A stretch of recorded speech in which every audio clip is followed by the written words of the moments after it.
Hi there, I'm Robert B. Scott, author and pastor, freedomchurchofgod.com.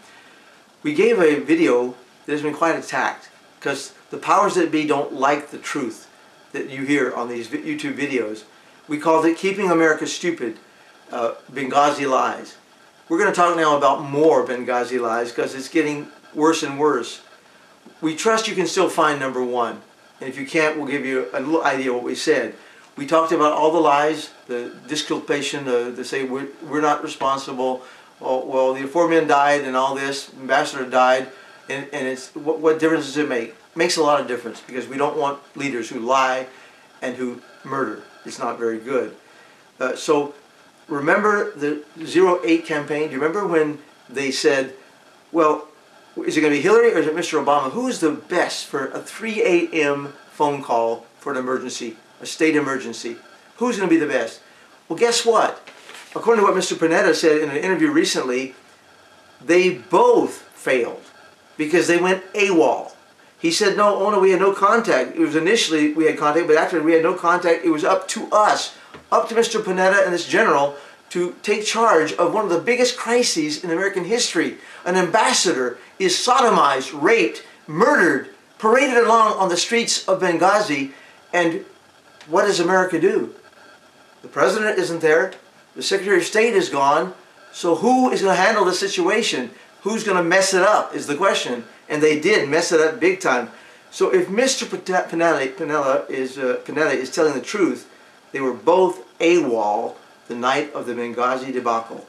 When a brave Navy SEAL asked for help, they were AWOL. That's shocking. But if Mr. Panetta is lying, then it's even more shocking.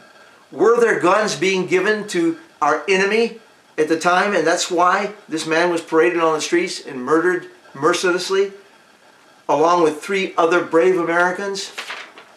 We have cowardly leaders today who let our brave men die. That's the fact.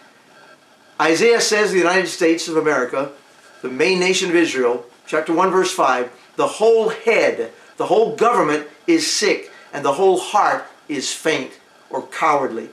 Sin brings cowardice, and America has rejected God and walked in sin.